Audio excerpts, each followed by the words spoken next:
Okay, yeah, I was using straight mortar mix for this glass block, and since I find most of it, and I got the rest from Construction Junction for about $1.40 a piece. Since they're all different sizes, it doesn't look real uniform. But I'm just gonna let it, like when you get a lot of times you get to the end of the job for the day and you can't use up all your mortar. So what I would do is just throw it on the tires in between the sluts between the tires and just fill in that space because you want to fill that in, just for I don't know. There may be a little bit of with this mortar and this adobe. There might be a little bit of structural strength there. I'm not real sure.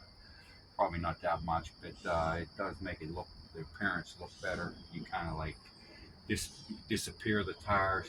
So after all your hard work pounding tires, it's fun time now. So I'm just gonna make like balls of this mortar and just throw it into where it needs to go. Uh, there's a spot right here. You noticed I put the cans in between each one, and that can act like, I guess, is a piece of rebar.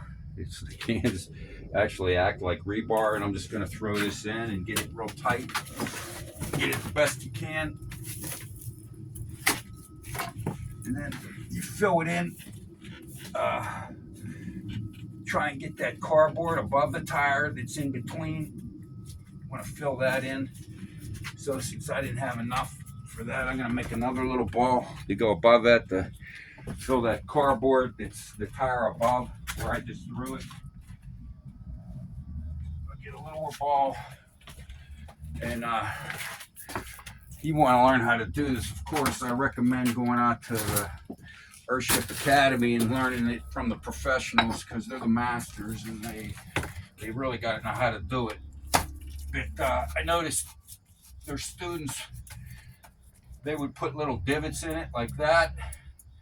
So the next time you, if you want to, when you get to another, we're going to do another layer after this to like shim it up against, make it flush with the tires. So eventually you just want the tires to disappear. But since this is just a shed, I'm not that concerned with appearances. But one thing too, I missed it on that one, but you want to put a little bit of, prime it with a little bit of water where you're throwing the mud. That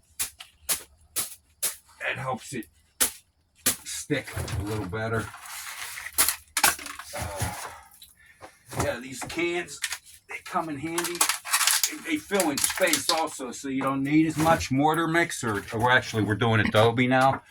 Mortar mix is the straight stuff out of the bag that says mortar on it, and I used it on those, stronger of course, I used it on those, on the glass block, and that's sort of like a stronger strength. But this mortar will dry. I've already, I've done some in the past, and it's pretty darn hard. But I'm going to do an experimental batch without any mortar at all, and I'm just curious to see if it does harden as much as it does by adding a little bit of mortar mix. Like I said, the recipe for the professional RP people out there, they don't recommend any mortar mix in their adobe. But you're just filling in spaces, making the appearance look better, and maybe getting a little structural strength from it.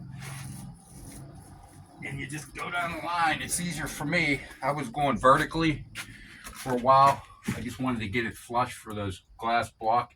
So I went vertically all the way up, and now it's just easier to take a row and work your way around. And there's almost an element of fun to this. It's like playing in the sandbox when you're a kid. But I just, like I said, I try to get enough to cover that cardboard that's under, that it's present where the tire is, and that cardboard is to keep the dirt when you're pounding tires from coming through. And usually I would put two 12-pack beer containers in there like they teach you at the Greater World, and lay them inside each tire, and that's, while you're pounding the tire, it prevents. So Now I'm just filling in, you know. So there's cardboard here, and you want to fill that in, so you know it just seals it up. And yeah, this is a good part of this airship shed is just fun time.